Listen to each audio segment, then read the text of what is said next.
Hi friends, तो आज मैं लेकर आई हूँ 2019 में रिलीज हुई मूवी। इस मूवी का नाम है सोल्जर बॉय और इस मूवी का IMDb रेटिंग है 6.5 आउट ऑफ 10। ये कहानी है एक 6 साल के लड़के की जो आर्मी में भर्ती हो जाता है और देश की सेवा करता है। तो चलिए वीडियो को शुरू करते हैं। मूवी के शुरुआत में हमें सेरोजा नाम के एक छोटा सा बच्चा को दिखाया जाता है जो कि पेड़ पर बैठा हुआ है। वही हम दूसरी तरफ सेरोजा के बड़े भाई को देखते हैं जिसका नाम है पीटर और वो मछली पकड़ रहा होता है।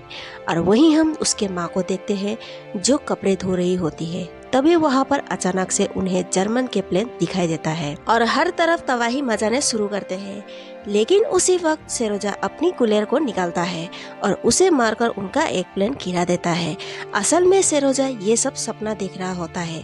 तभी उसके घर के दरवाजा को कोई नॉक करता है और उसकी आँख खुल जाती है। तो वो दौड़कर दरवाजा को खोलता है और देखता है कि वहाँ पर उसके पड़ोसी में रहने वाली एक औरत होती है। सेरोजा उससे पूछता है कि मेरे माँ और भाई कहाँ पर है। वो बताती है कि जर्मन्स ने हमारे गांव के ऊपर हमला कर दिया और अब तुम्हारे माँ और भाई इस दुनिया में नहीं रहे। तभी वो औरत वहाँ पर एक जर्मन सिपाही को देखती है और वो पूरी तरह से डर जाती है। वो समझ जाती है कि वो सिपाही अब उसे भी नहीं छोड़ेंगे, इसलिए वो खिड़की खोलती है और सेरोजा को यहाँ से भागने के लिए कहती है। और दुश्मन उस औरत को पीछे से गोली मार देते हैं और उसकी वहीं पर मौत हो जाती है। जब सेरोजा खिड़की से कूदकर बाहर दौड़ता है तो वो देखता है कि उसके पूरे गाँव को जला दिया है और लोगों को मार रहे हैं। वो अपनी जान बचाकर जंगल की तरफ भाग जाता है और ऐसे ही सेरोजा जंगल में चलते चलते रात हो जाता है और वो थककर वहीं पर सो जाता है। अगले सुबह सेरोजा नदी में पानी पी रहा होता है तो तभी उसे दुश्मन सिपाहियों की आवाज आती है। सिपाहियों के आने से पहले वो एक पेड़ के पीछे छुप जाता है। तभी वहां पर अचानक से एक सांप आ जाता है, लेकिन वो अपना मुंह बंद कर लेता है ताकि जर्मन सिपाहियों को उसका पता ना चले।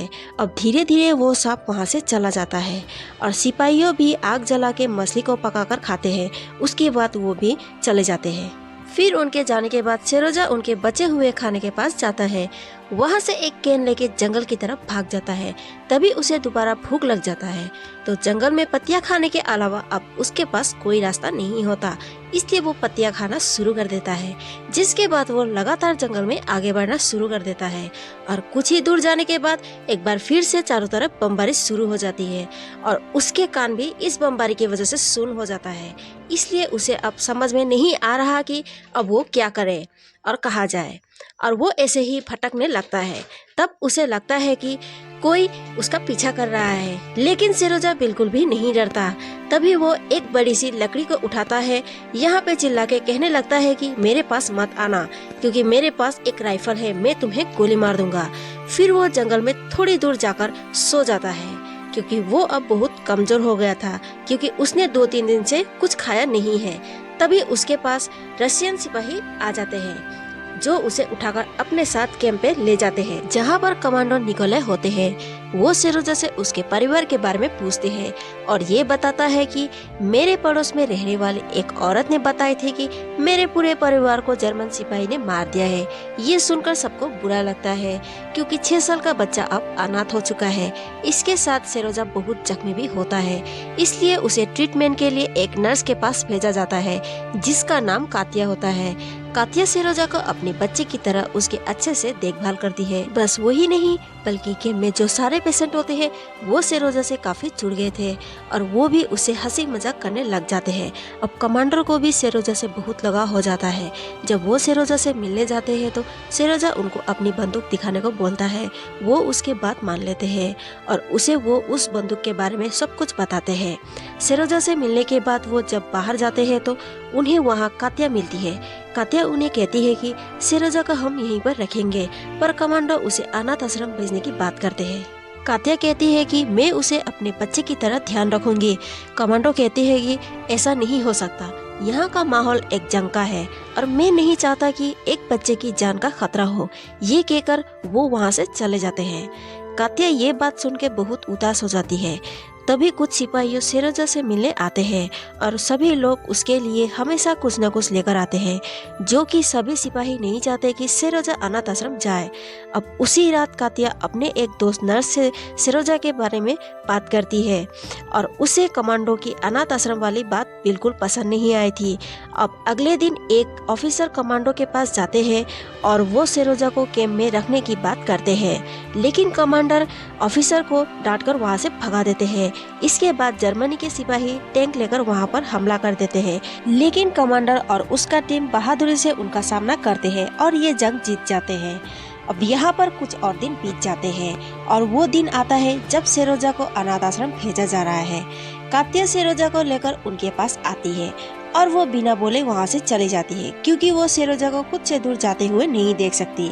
अब कात्या वहाँ से जाने के बाद सेरोजा कमांडो के साथ बैठता है और उनसे काफी बातें करता है, पर कमांडर सेरोजा के मासूम चेहरे से नजर मिला नहीं पा रहे थे, क्योंकि कमांडर का मन भी ये नहीं चाहता कि सेरोजा दूर जाए। कमांडर ने सेरोजा के लिए एक लकड़ी का गन बनाए हुए होते हैं और वो गन सेरोजा को दे देते हैं।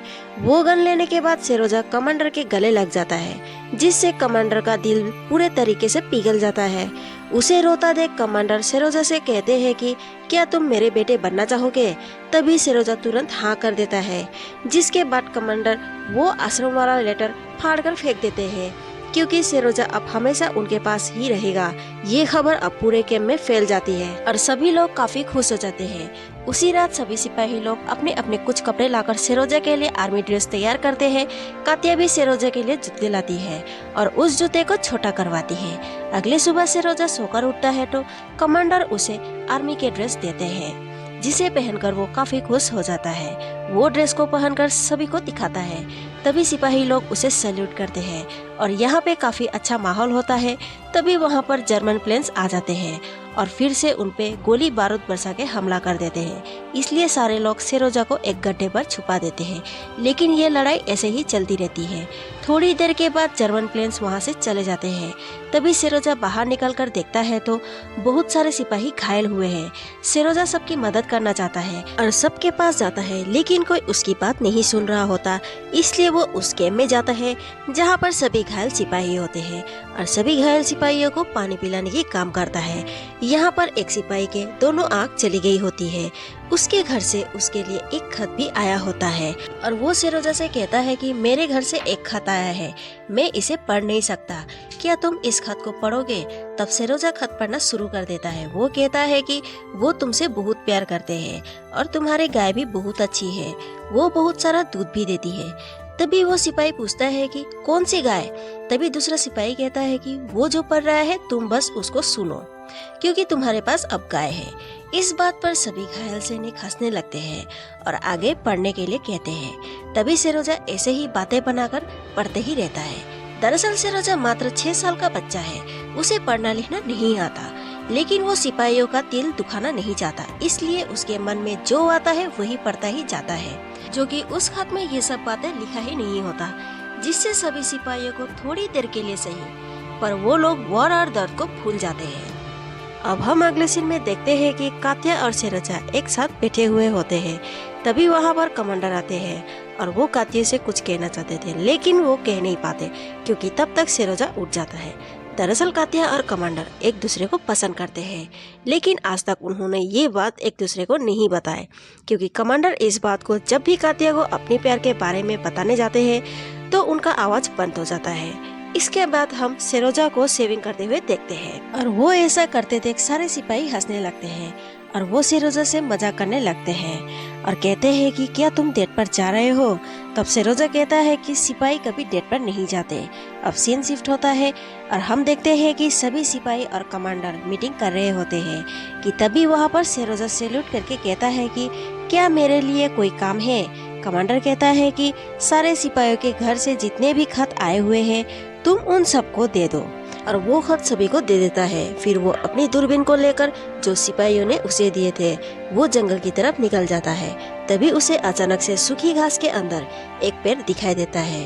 वो तुरंत वहाँ से भागकर जाता है और वो कुछ सिपाहियों को जाकर ये बात बताता है जिसके बाद वहाँ पर रशियन सिपाही जाते हैं, उन जासूस को पकड़ लेते हैं, जो कि वहाँ पर 2 जासूस जर्मन सिपाही होते हैं। उसके बाद कमांडर सेरोजा को शाबाशी देते हैं और उसे वफादारी का कुछ इनाम भी देता है। उसी दिन से कानूनी तौर पे कमांडर सेरोजा के पिता बन जाते हैं। इस बात से खुशी होकर सेरोजा कमांडर को लेकर कात्या के पास जाता है, लेकिन कात्या को किसी और के साथ देखकर कमांडर को गलतफहमी हो जाती है कि कात्या किसी और से प्यार करती है, जिसकी वजह से वो वहाँ से चले जाते हैं। इसके कुछ देर बाद वहाँ पर फिर से जर्मनी का हमला हो जाता है और कमांडो सेरोजा से कहते हैं कि तुम यहीं पर बैठे रहो, कहीं मत जाना। सेरोजा उनके बात को मान लेता है। थोड़ी देर के बाद सेरोजा कमांडो को बहुत परेशान होते हुए देखता है, क्योंकि उनका फोन का तार जंग की वजह से कट जाती है, पर उनको फोन पे किसी और से बहुत जरूरी बात करनी है। कमांडो एक सिपाही को फोन का तार ठीक करने के लिए भेजते हैं और उसके पीछे पीछे सेरोजा भी चला जाता है, लेकिन थोड़ी ही दूर जाते ही वो सिपाही पूरी तरह से घायल हो जाता है। सेरोजा उसके कान में कहता है कि तुम मुझे बताओ कि मुझे क्या करना है, जो दोबारा से वो फोन चालू हो जाए। सिपाही उसे मना करता है, फिर भी सेरोजा उसे पूछकर वो उस जगह पहुंच जाता है और वो वायर को जोड़ देता है, जिसके वजह से फोन में कनेक्शन फिर से वापस आ जाता है। अब कमांडो को जिन्हें बहुत ही जरूरी बात करनी थी, अब वो अपने ऑफिसर से बात करते हैं। सेरोजा ने एक बार फिर से साबित कर दिया कि वो एक बहुत ही अच्छा सिपाही है। वही सेरोजा को पता है कि कमांडर कात्या को प्यार करते हैं, लेकिन वो उसे अपने दिल की बात नहीं बोल पाते, इसलिए वो कात्या के पास जाता है और उसे कहता है कि कमांडर की हालत बहुत ज्यादा खराब है। तभी कात्या बहुत घबरा जाती है और भागते हुए कमांडो के पास आती है, लेकिन वो देखती है तो कमांडो बिल्कुल ठीक है। दरअसल सेरोजा ने ये सब जानबूझकर किया था ताकि कमांडो और कात्या को एक साथ ला सके और दोनों के बीच नजदीकियां बढ़ सके। अब कुछ दिन बाद कैंप में 2 डॉग्स भी आते हैं, जिनके पीछे सवारी भी लगी हुई है।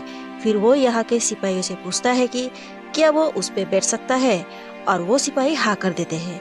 तब सेरोजा उस सवारी पे बैठ जाता है, पर अब डॉग्स भी यहाँ से भागने लगते हैं और डॉग्स बहुत ही तेजी में भाग रहे होते हैं और वो डॉग सेरोजा को लेकर जंगल में चले जाते हैं।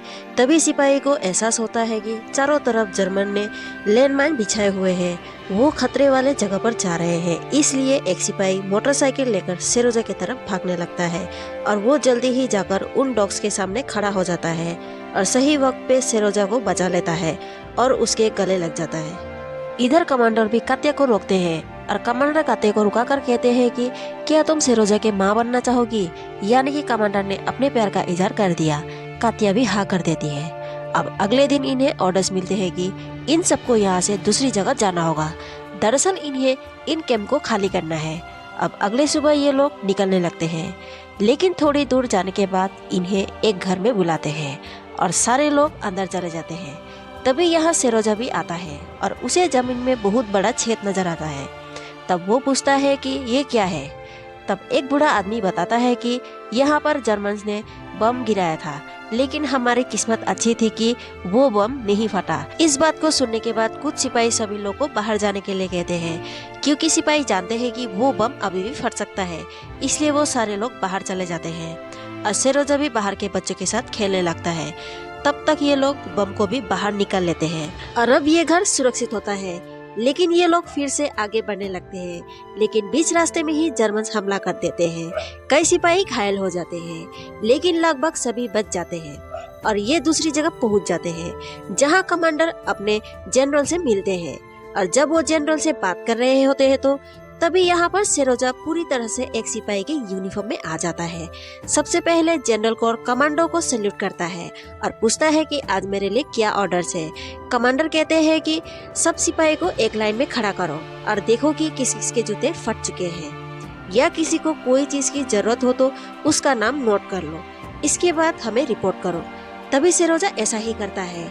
वो एक लिस्ट बनाकर कमांडर और जनरल्स के पास जाता है और लिस्ट उन्हें सौंप देता है। इसके बाद वो जनरल से परमिशन मांगता है कि, और वो कहता है मैं चाहता हूँ कि कमांडर और नर्स कात्या की शादी के परमिशन दे।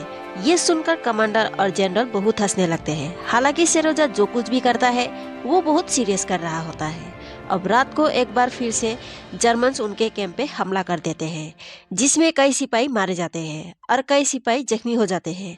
सेरोजा कमांडर को ढूंढ रहा होता है, लेकिन वो उसे कहीं नहीं मिलते। अगले सुबह उसे पता चलता है कि वो बहुत जख्मी है। सेरोजा कमांडर के पास जाता है और वो कमांडर के हालात देखकर बहुत रोने लगता है। वो पहले भी अपने पूरे परिवार को खो चुका है, अब वो कमांडर को नहीं खोना चाहता। कमांडर उसे कहते हैं कि कभी भी कोई सिपाही और कोई मर्द आंसू नहीं बहाते, जिसके बाद वो चुप हो जाता है।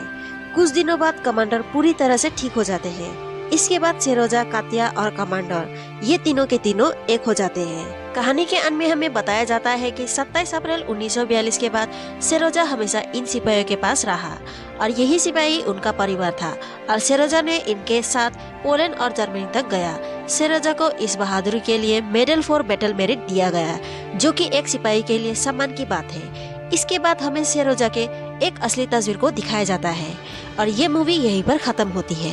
अगर आपको ये वीडियो अच्छी लगी तो लाइक करें, मुझे सपोर्ट करने के लिए चैनल को सब्सक्राइब करें और ये एक्सप्लेनेशन आपको कैसा लगा कमेंट करके मुझे जरूर बताएं। Bye bye.